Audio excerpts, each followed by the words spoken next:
वाळू चोरीचा आरोप आहे हा आणि त्यांचा दावा आहे अनिल परबांचा की आपल्याकडे पुरावे आहेत आणि आपण ते सभापतींपुढे सादर करणार असतील पुरावे. नक्कीच कोणी सभागृहामध्ये बिना पुराव्याने बोलू शकत नाही.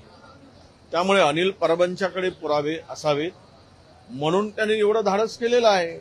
एखाद्या गृहराज्यमंत्र्यावर आरोप करणं बिना पुराव्याशिवाय कोणी बोलू शकत नाही. आणि कोकणामध्ये किनारपट्टीमध्ये वाळूचा तर सगळेच फार मोठा एक स्कॅन्डल आहे.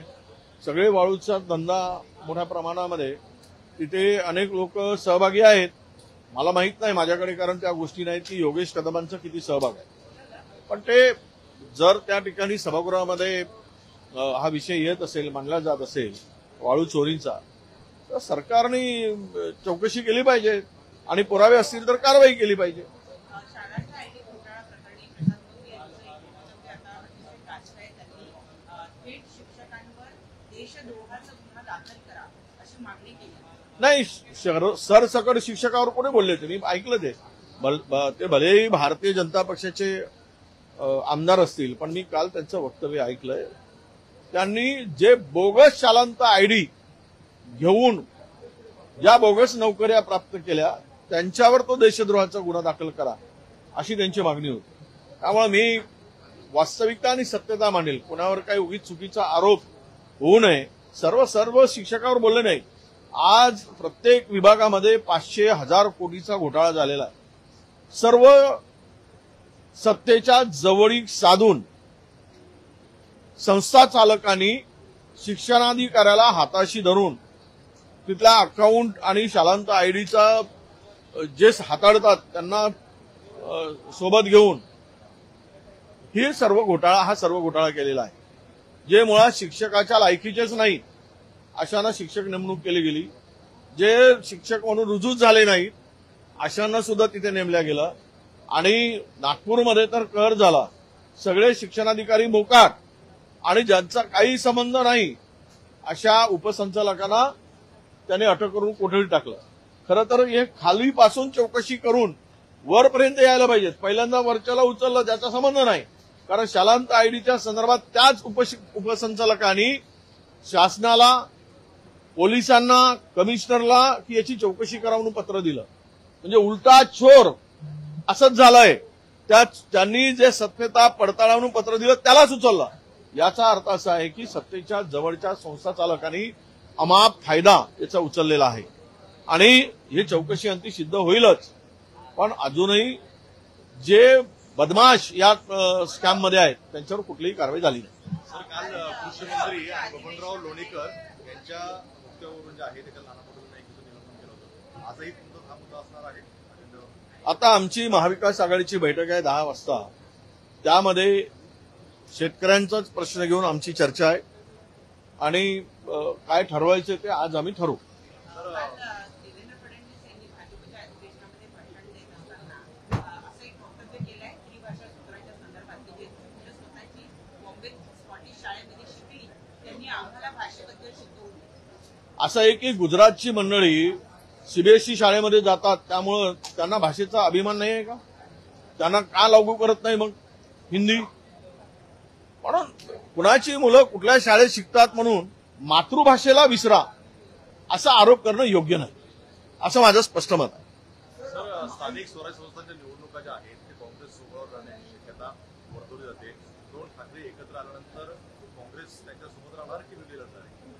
असंही हा निर्णय काही तुम्ही विचारलात आणि मी उत्तर दिलं असं होत नाही.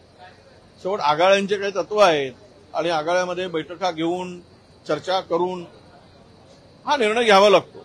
आता कुठेही असं नाही की आम्ही एकला चलो रे असा नारा दिलेला नाही.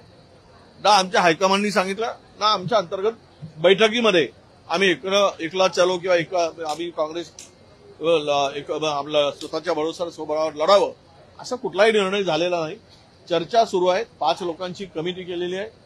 ज्या घटक पक्ष आहेत आमचे महाविकास आघाडीचे किंवा नवीन येणारे काही पक्ष असतील त्यांच्याबरोबर चर्चा करू आणि तो निर्णय जाहीर करू. काल कुणाल पाटलांनी काल शेतकऱ्यांचा मुद्दा केला नाना पटोले निलंबित केलं. मात्र गेल्या काही 4-5 महिन्यात 767 आणि दाता शेतकऱ्यांनी आत्महत्या केल्या आहे आणि काल लातूरमध्ये बैल नाही त्यामुळे शेतकरीच अवघडात गुंतला गेला अशी बातमी. अगं शेतकऱ्याची अत्यंत दुरावस्था केलेली आहे सरकारने. त्यांना एमएसपी प्रमाणे कुठलेही त्यांचं उपज खरेदी केला जात नाही. त्यांनी पिकवलेलं धान्य खरेदी होत नाही, कापूस होत नाही, सोयाबीन होत नाही, धान होत नाही, कडधान्य होत नाही. मग कसली आहे एमएसपी? आम्ही एमएसपीच्या 1.5 भाव देऊ, कसला हा आव आणून छाती दाखवली. आणि कुठे मिळत शेतकऱ्यांना? कुठे गेले ते छाती दाखवणारे? त्यामुळे शेतकरी उद्ध्वस्त झालेला आहे. बरं, खोटी आश्वासन देऊन त्यांना तुम्ही कर्जापासून मुक्त कर्जमाफी देतो म्हटलं, कर्जमाफी देऊ शकला नाही. आणि आज आम्ही स्थगनही दिलाय या संदर्भात की शेतकऱ्यांच्या आत्महत्या संदर्भात स्थगन आहे. चर्चा बाजूला, बाकीची कामं करून शासनाने चर्चेची तयारी दर्शवावी आणि या मुद्द्यावर चर्चा करावी. पहिल्यांदा शेतकऱ्याला तुम्ही कर्जमाफी देण्याची घोषणा करावी अशी आमची मागणी असणार आहे. सर, आता महायुतीमधल्या मंत्र्यांसोबत हां. विरोधी पक्षनेते पदासंदर्भात या निष्कर्षाचे निर्णय लागतील का? कारण माझे दोन जे अधिवेशनात आम्ही सर्वानुमते भास्कर जाधवांचं नाव दिलेलं आहे विरोधी पक्षातर्फे. मला वाटतं की आता असं कुठलाही नियम किंवा काही अडचण नाही आहे. पण नियम नाही आहे, नियतीचा विषय आहे. त्यामुळं नियमात नसताना नियत जर साफ असेल तर ते अधिवेशनात करतील.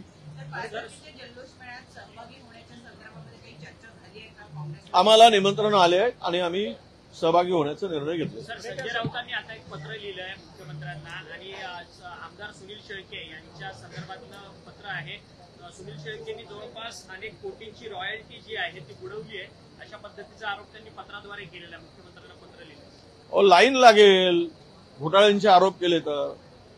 सरकार बरोबर जो आहे, सरकार के साथ है वो सेफ है, असं आहे. जो कितीही भ्रष्टाचारी असेल तरी त्याला साफसुथरं करायचं काम सरकारमध्ये गेल्यावर होते. आणि म्हणून हे सगळे लोक पळवापळवीचं काम चाललेलं आहे.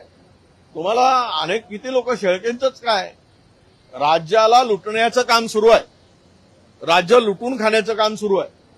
आणि जो सत्तेमध्ये आहे, सत्तेच्या बरोबर आहे, त्याला लुटण्याची मुभा आहे. त्याच्यावर कुठलीही कारवाई सरकार करू शकत नाही. कारण सगळेच चोर बसल्यावर कुणावर कारवाई करायची हा प्रश्न आहे. कुणाल पाटलांनी काल भाजपमध्ये प्रवेश केला. खरं तर राहुल गांधींच्या जवळचे बोलले गेले होते, काँग्रेसही घालला होता. हे म्हणून काय आहे? अहो, कोण जाणाऱ्याला कोण थांबवू शकतं का? काहीतरी त्यांच्या मागे मनामध्ये चौकशी झालीच होती. चौकशीच्या फेऱ्यामध्ये ते होतेच. त्यांच्या वडिलापासून काँग्रेसमध्ये आहे, त्यांचे आजोबा काँग्रेसमध्ये होते, ते सुद्धा खासदार आणि मंत्री होते. आनंदरावजी पाटील, आता वर आनंदरावजी पाटील आहेत, त्यांच्या मृतात्म्याला काय वाटत असेल याचा विचार कुणाल पाटील थोडेसे करतील अशी अपेक्षा होती. राहिला विषय कुणाला जायचा तर त्यांना कोण रोखू शकतो? सत्तेसाठी जात आहेत असं मी म्हणत नाही, दबावापोटी जात आहे ती काही मंडळी, आणि काही मंडळी सत्तेसाठी जात आहेत. त्यामुळं कोण गेला की जात आहे म्हणून आम्ही थांबणार आहोत असा विषय अजिबात नाही.